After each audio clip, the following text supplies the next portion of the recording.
Hi, this is Bette Hoxie, the Director for Adoptive and Foster Families of Maine and the Kinship Connects program. My staff and I would like to share with you just a little bit of information about an expanding role within child welfare services, which is the resource family, traditionally known as foster families. Now, with an expanded title and role, those families are called resource families. What's happening with recent policy within the Department of Health and Human Services and falling to us as a resource and support services for foster, adoptive, and kinship families is our opportunity to share with the general public and others invested in child welfare what that all means. So the resource families now are not just the foster family. They are the adoptive family. They are the kinship family.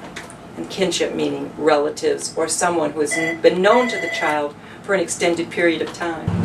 So when families are introduced to this new resource family role, here's what they're told. They're asked first to take training. And the training is a 24-hour pre-placement training. Prior to the kids coming into the family, there's actually information to be gained about why certain things happen, what the department's role is, what the court's role is, and so much more. Families are now asked to do a lot more than they were a few years ago. Within 3 days of a placement.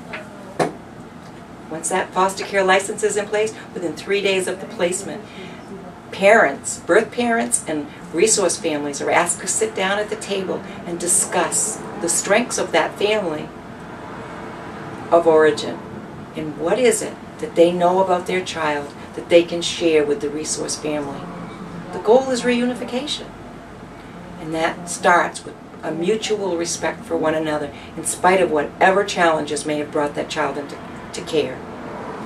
Knowing this, our role here at AFFM is to help the family do that important work of reunifying with the child. And when that can't happen, here are the options.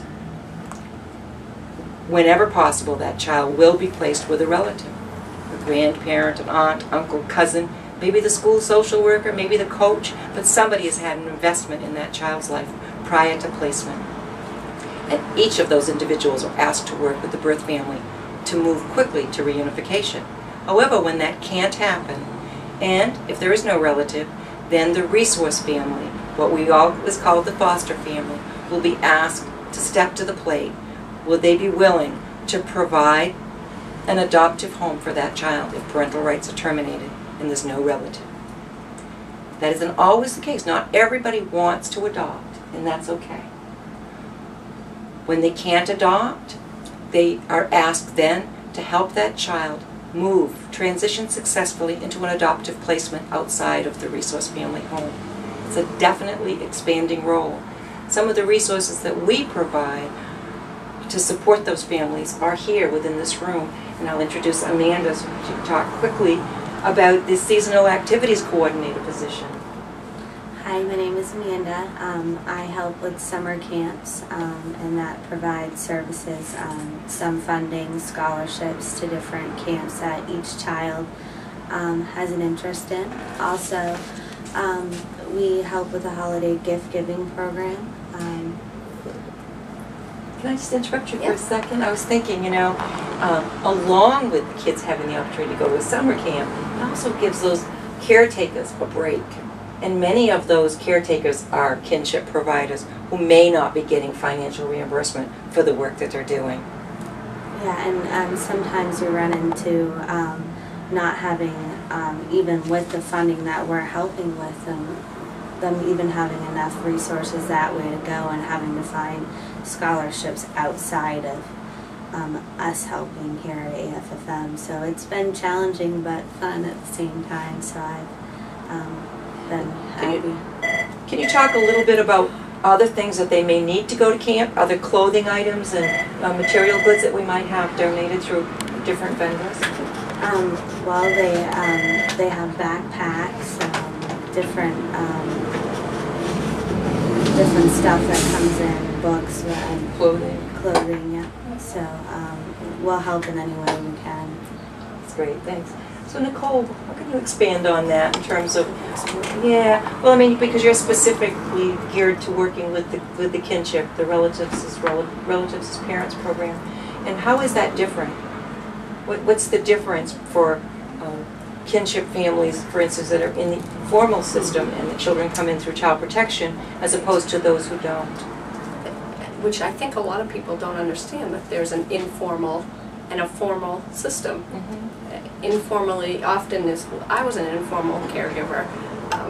In my situation, DHS was not involved.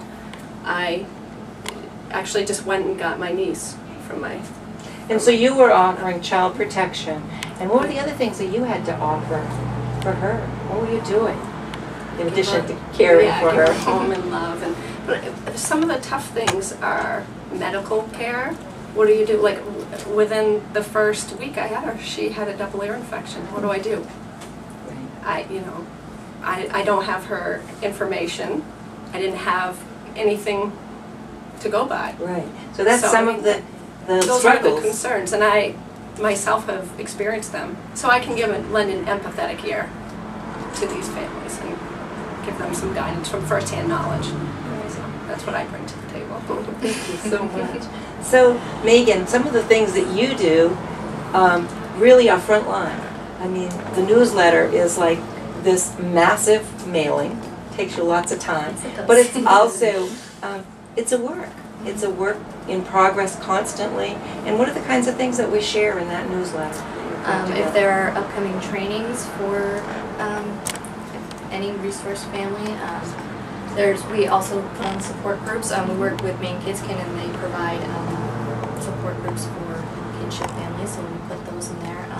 We have a specific kinship corner, which provides information about either summer camps or the holiday gift program or other things pertaining to kinship care. We have. Well, if there's legislation, there's changes in legislation related to the resource family programs. That's any it. donations that come Donations and talk. You know as much as anybody about those donations. What's that like? Yeah.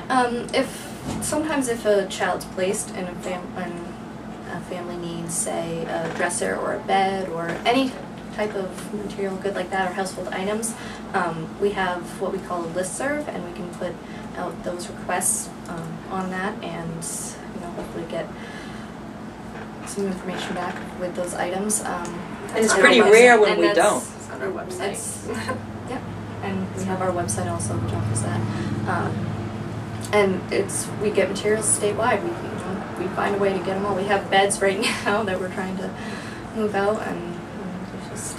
Yeah, and there are a number of other programs that we, like through Gifts in Kind, that we partner with. So we have partnerships with Home Depot in 2 different areas of the state, Walden Book, Borders, Bed Bath & Beyond, and Pottery Barn, which makes us feel pretty exclusive. But it's really exciting to be able to come up with quality items and provide them to families. All 3 of our resource families, most of them would never be able to, actually go out and buy these things that accent and accentuate their homes and make life just a little bit easier. And that's what we're all about, is just trying to ease the burden for these families and provide them with as much support as we can. In our annual training conference, we just recently heard from someone who attended the National Foster Parent Association, and as we always hear, Maine is ahead of its time in training, in education for so many areas of special needs, and foster and adoptive and kinship care is no exception. So she had come back from that conference representing us because we're affiliated with it, and she said, "Oh my goodness, we just need to teach them how to put on a conference. We have so much good stuff going on." So that's a little bragging, a little patting ourselves on the back, but we're here for adoptive and foster and kinship families, and hope that you'll take advantage of our services and that this little tutorial on resource families may help to make a difference.